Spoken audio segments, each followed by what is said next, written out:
of the Growth and Scaling Roundtable. We've got some amazing guests in the green room, standing by, waiting to talk to all of you. In today's world, there's more and more opportunity to have a hybrid in between both of those. Your job isn't to get into the industry to get rich. Your job is to get into the industry to support and provide the best service you can. Listen, discover, explore. I mean, it's exactly what I tell the brands that we open retail stores for, right?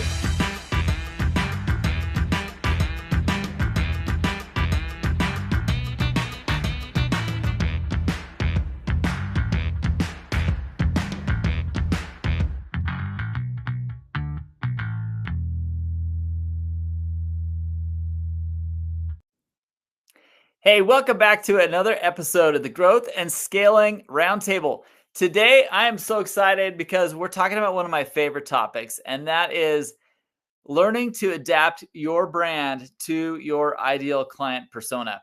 Identifying your ICP, as most people call it, is something that is lacking in a lot of businesses that aren't growing. That is one of the main reasons why they're not growing, is because they don't recognize that they have, out of all their clients, a certain niche inside their client base that are their favorites and some that are their least favorites. And when you actually learn to tap into those people that are your favorite, guess what happens? Business starts to grow. Your employees love their job more. It affects almost everything in your business, and it helps build a culture around growth, which is what everybody wants to have in their company. Today, we have got a guest panelist, Sean Adler, who's going to jump in here with me and talk about the topic, what he's done in his brand, and it's going to be so fun. Sean, tell us who you are and what do you do? All right, I'm Sean. I am the CEO of GZI. We are an alternative data platform, formerly a small quant fund, and so we work with algorithmic trading data.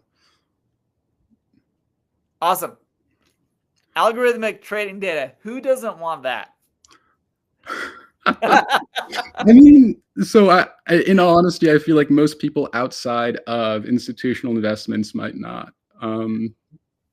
Like that you sort of run into the problem where like the people who do work with it in depth know what to do with it and they appreciate it. And then the people who are just kind of doing it as a hobby don't actually know like what to do with it. And so, well, Sean, you literally just outlaid the case of why you should know your ICP and why you should not try to waste time with those that aren't. Right? Yep. And this is actually the reason why I wanted Sean on the show today, is because he has a very niche product with a very niche solution. And those that know what it does absolutely love it. And those that don't know what it does, it just glows right over their head.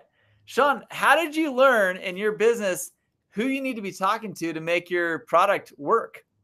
So a lot of this happened in 2022. And I think that it was after our first raise, when we actually had registered with the SEC, that people started flocking more to it. And so there was a time in 2022 when I was, in the midst of selling the company. And I think I spent like 3 straight months, just taking calls with a bunch of brokerages and investment banks. And then that's kind of when it happened. And it was not a linear process.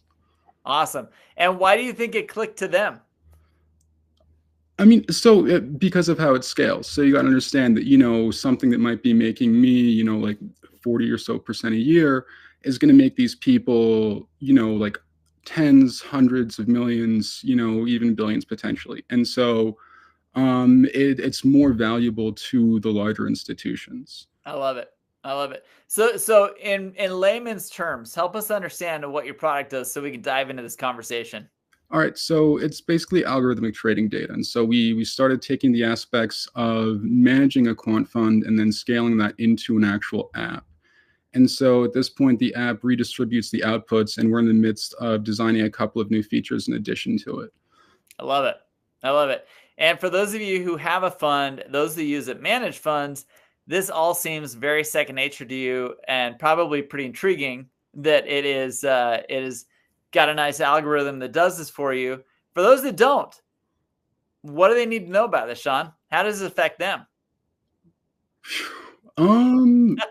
So I hate to say it, I feel like I've spent like the last couple of years in just like a giant series of meetings with like either institutional investors or banks and everything, and so I feel like I've almost forgotten how to talk about anything else. So Dude, that is like the best response ever. I I mean, love it. yeah, and so it kind of comes as a shock, and so I think that looking back, it's really interesting. But at the time, it's like everything sort of feels like it's exploding, all at once in a good way, and I so love it. Well, um, well, Sean, I want to take a step backwards because honestly, that was so awesome what you just did. For those of you listening who have a business and you honestly don't know how to talk to your client avatar, the best person that's actually gonna spend money on your product and do work with you, whether it's a service or product-based business, you have to learn how to talk to your client avatar. And Sean has gotten so good at talking with his avatar, he's forgotten how to talk to anybody else. Most people have the opposite problem. They want to somehow dumb their product down to everybody else, when in reality, nobody else really understands what he's even talking about. And so this is a perfect use case because what you're doing, Sean, is you have a very cool, complex, niche product that absolutely solves a problem. And when we talk about nailing down an ICP, one of the first things I like to consider is what pain point are you solving? And generally speaking, Sean, most people aren't feeling the pain that you're solving. But the people that recognize that pain, it's like, hallelujah, thank you for finding me. How did you first determine this was the problem you wanted to solve? so actually, ironically, I didn't. And so initially I was just trading, and it was all about, building the most effective algorithms, designing the most efficient portfolio. And then I started talking to more people and, built it into, like an app and everything else. And so that's when I actually discovered more about how to sort of tailor it into something that people want, to have distributed.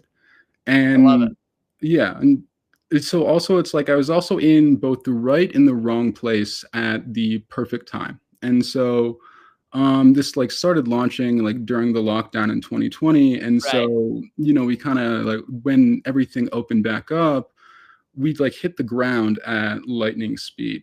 And so I Awesome. think that because of what I was working with and because of the story and basically how a lot of people around the globe can identify with it, especially small businesses, Yeah.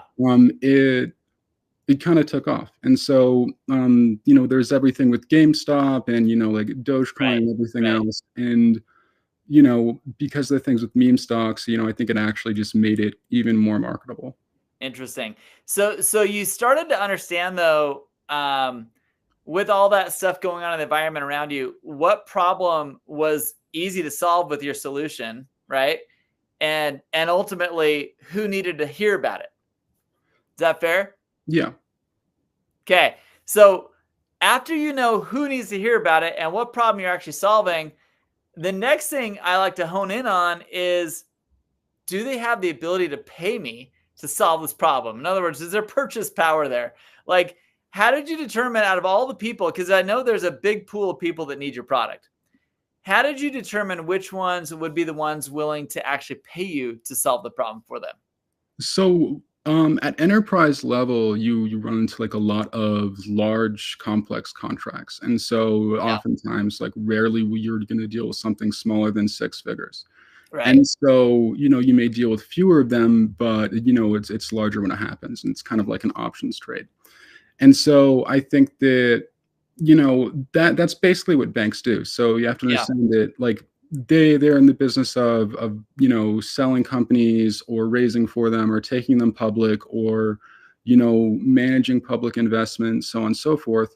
And so it's very much the kind of thing that, they're interested in, that they'll use. And also, they run a similar sales cycle themselves. Okay. And so, the funds are a little bit different, but a lot of the time, these people, they generally have deeper pockets, which it helps. So Um, their sales cycle is similar to your sales cycle. Is that what you're saying? yeah, the sales cycles are longer, but they're also for a much larger amount. Okay. So from your perspective, I'm going to tap back into our list of 5 here.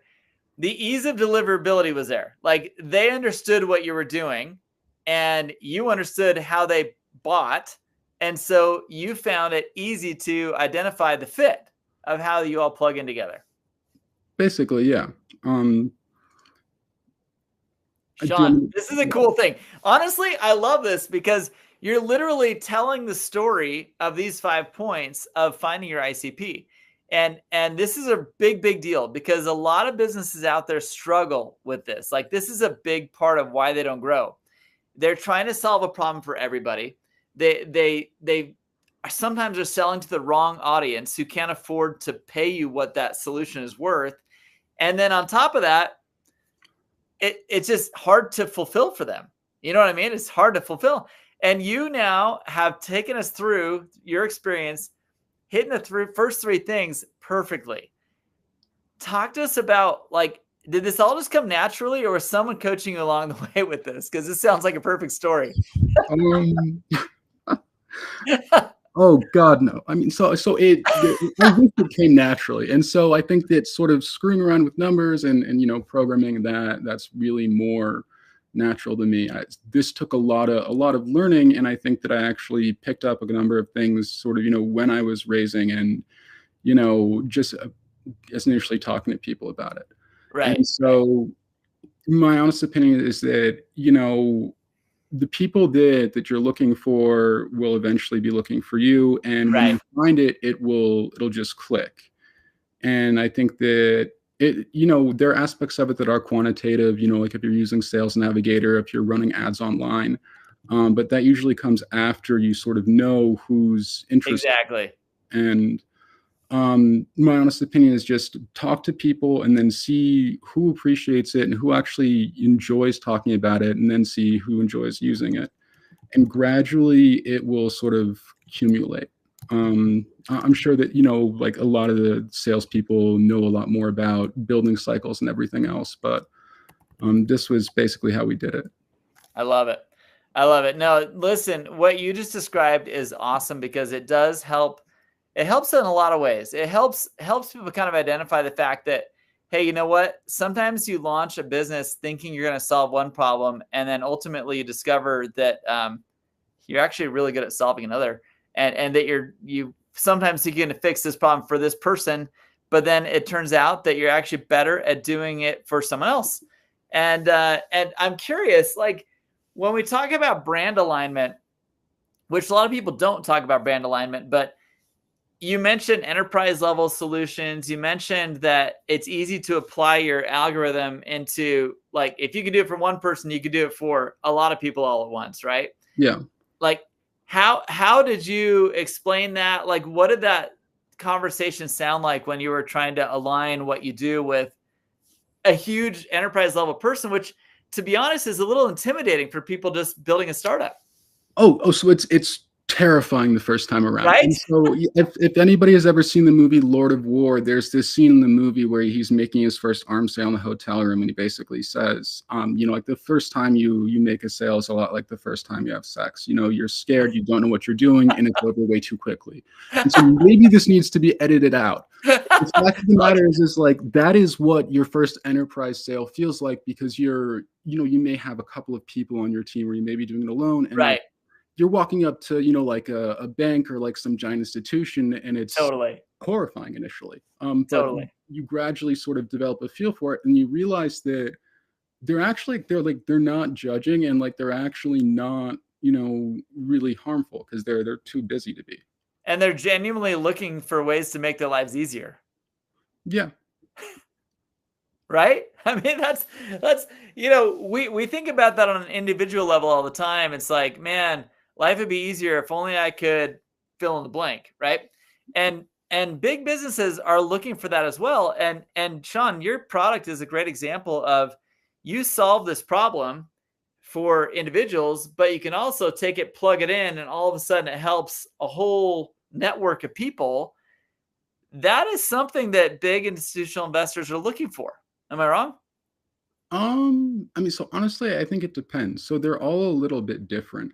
And so, like, for instance, like the people who are going to be like managing directors at something like, JP Morgan or Stifel, so-and-so in New York, like these guys are going to have a much different set of needs and interests than the people who are managing boutiques that might have, up to, like 50 people. If they're like a Right. large boutique, maybe 100. And Right. so everybody uses it for the same thing, but everybody also kind of uses the same thing differently. Right. Right. Right. But you discovered that how? Like, what was it frustrating that you got some people to adapt to want to use it and others were like, nah, this doesn't make any sense to me? Or did it make sense to you why they didn't want it? So I mean, in all honesty, initially I had absolutely no idea, and we were trying to do something B2C. Yeah. And I realized eventually that, I found it more natural to kind of like sit in meetings and take, a more in-depth and slower approach to things. And that's much more conducive for B2B sales. That's awesome. Awesome. I love it. Now, given that the target audience that you're hitting is quite large, I mean, there's a lot of companies that need your product and solution. How hard was it for you to, I guess, you mentioned the first one you hit is quick. It's painless, but it's like nervous and all that awkwardness kind of happens. As you start to land more and more clients up with your product and solution, what helped you get over the fact that some people are like, no, this doesn't work for me, even though they may look from the outside like the identical twin of someone who's already using it? I mean, so I think that eventually, like once you have enough going on in your company, you realize that it doesn't matter as much, and it's also not a bad thing. Right. And it also really depends on the kind of company you want to build. So like if you're out there and you're trying to build the next Facebook, yeah, your market is everybody. Right. But for something like this, eventually I was kind of too busy, dealing with institutions, and like later on, it's like I almost didn't have enough time to deal with all of them. And That's awesome. yeah, at that point, it's like if people aren't as interested, that's okay. It's their life, and I hope they do what's best for themselves. I love it. I love it. I don't know how it panned out. Maybe you can explain it here, but the last point on these 5 things to consider is, are they willing to buy multiple times? Or in your case, is it something they can buy multiple licenses of and plug into a large network all at once?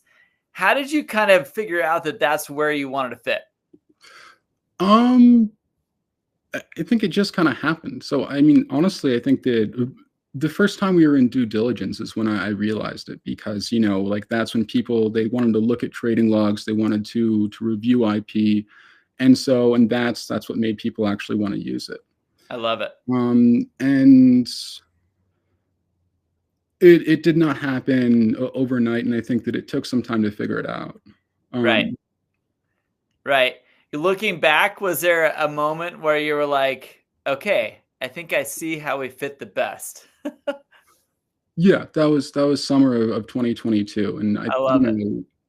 Because it was like, so all of a sudden, like before I had trouble, talking to people about the details and everything else. And then it was like everybody just sort of knew, I didn't have to explain as much. I could mention a couple of things, throw out a few key terms, and they just got it. And I think that's when it really clicked.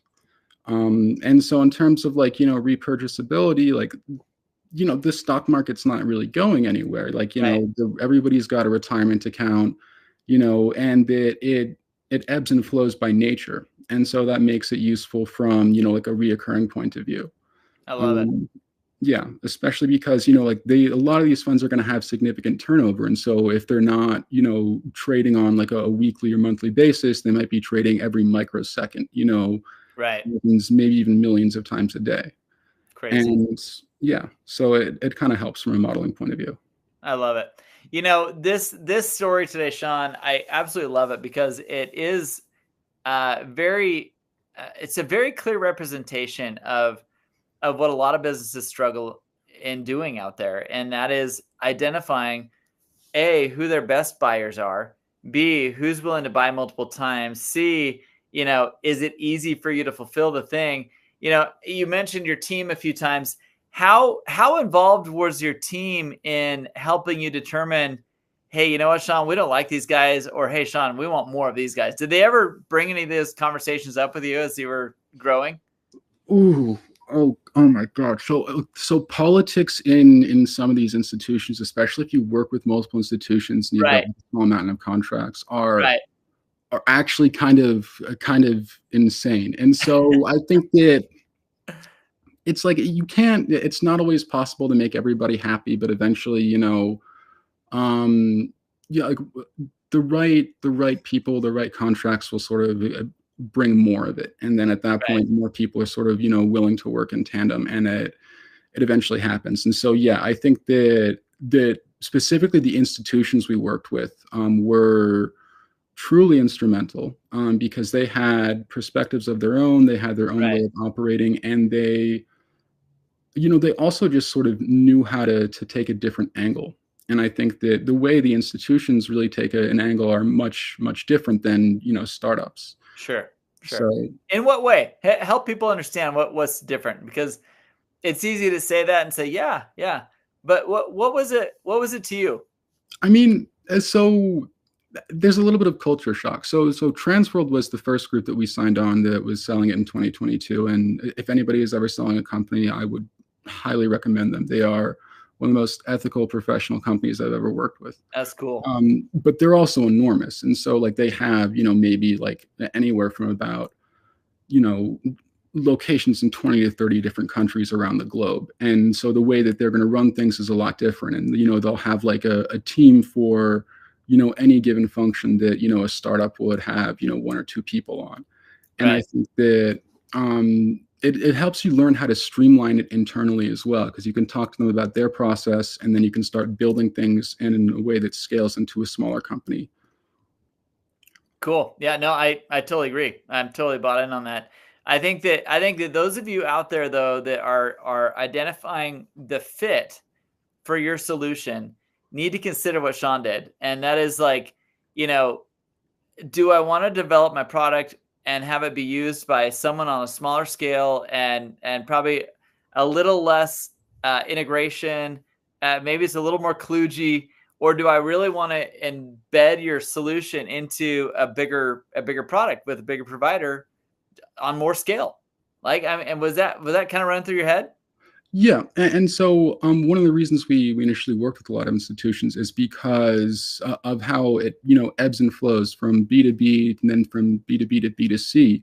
And Right. so a lot of these groups are going to have their own clientele, and so it's like you partner with one large entity, and all of a sudden, like they're helping with distribution and everything else, and it flows down to a bunch of smaller entities or individuals, and that will sort of spike the number of people you deal with in a way that is not entirely possible with just sort of direct meetings.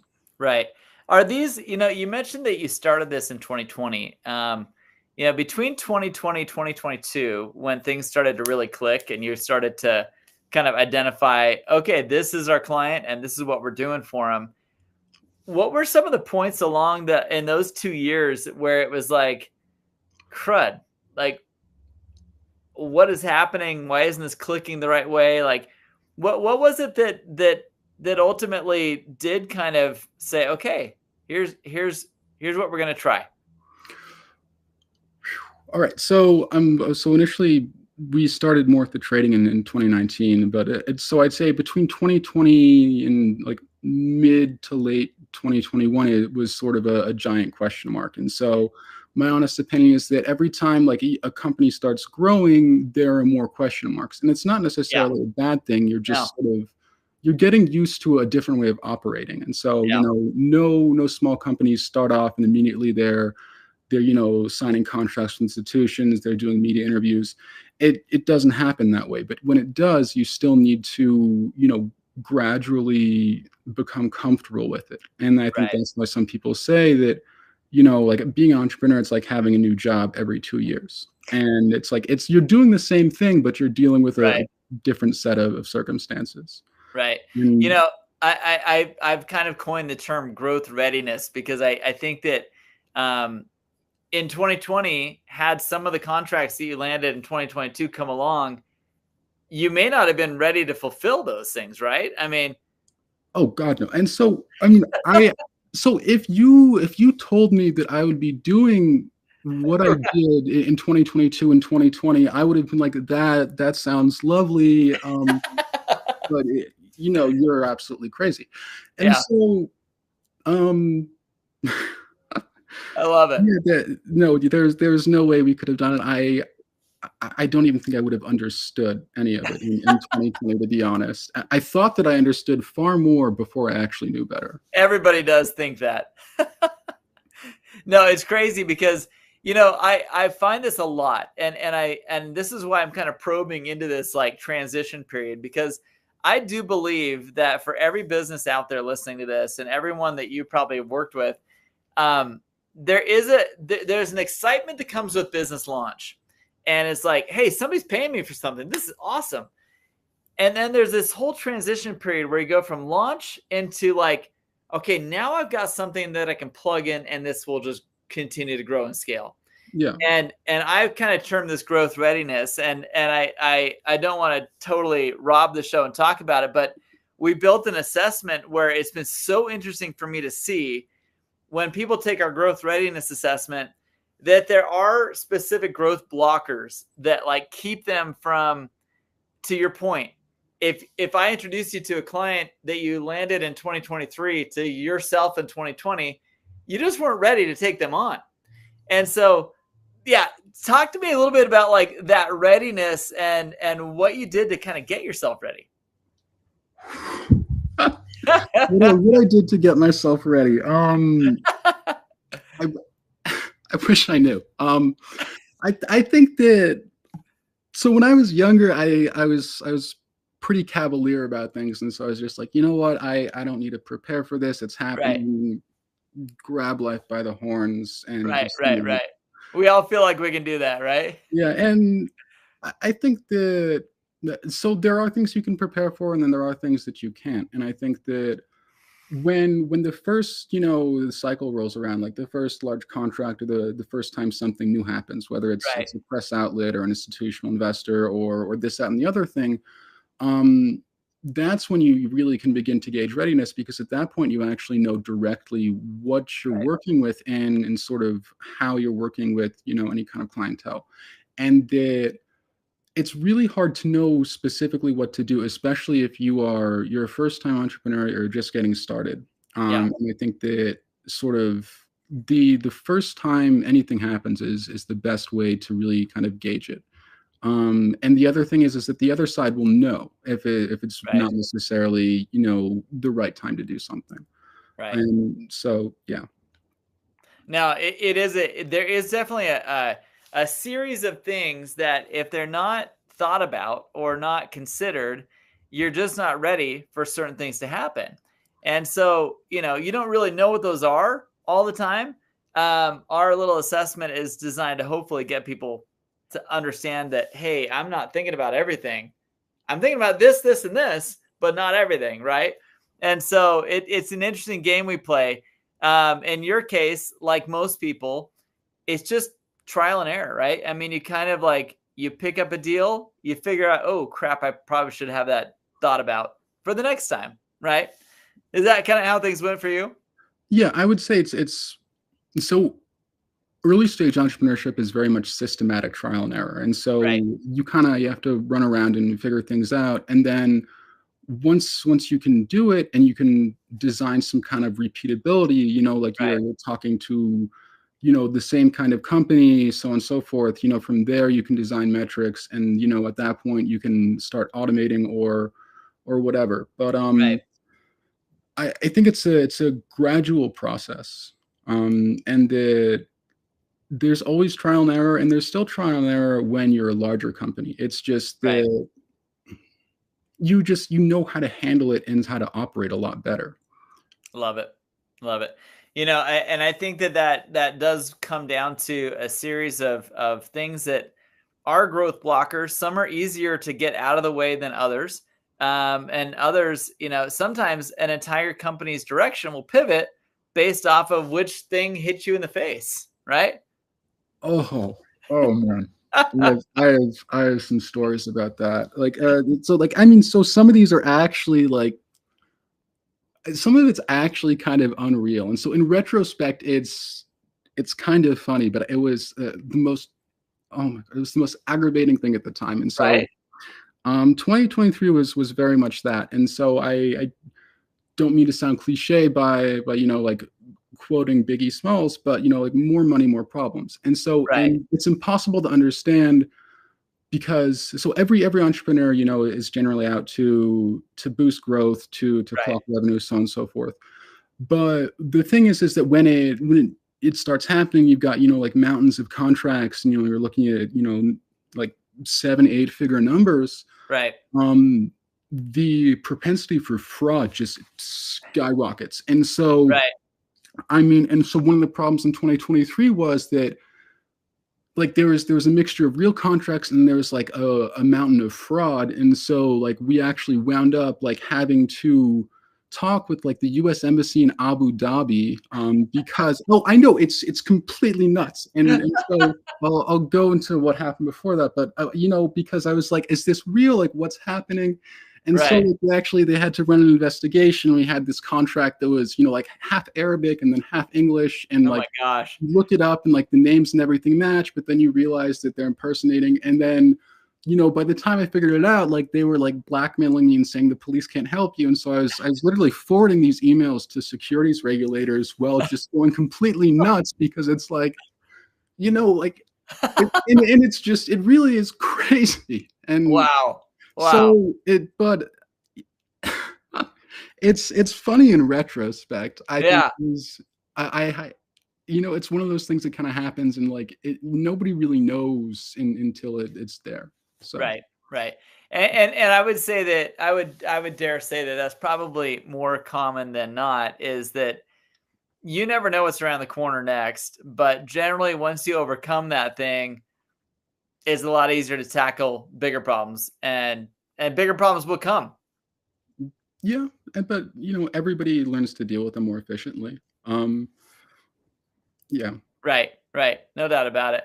Well, Sean, this has been so fun. Honestly, these types of conversations always get me excited, because as two business owners like us talk to each other about some of these challenges and some of the ways that we're trying to grow and scale, it does become hopefully helpful to people who are eavesdropping in on these conversations. And as people are hearing what we've been talking about, and they discover that, hey, I'm not the only one dealing with that, it's a huge benefit to know that, you know what, business is hard. It's hard to be an entrepreneur, but when you start to put the pieces together and connect dots, it leads to something amazing and beautiful, and kind of the dream that we're all shooting for. Kind of, yeah. And one thing I'd want to add is that so beneath every entrepreneur is the person that they were before the entrepreneurial success. And so Right.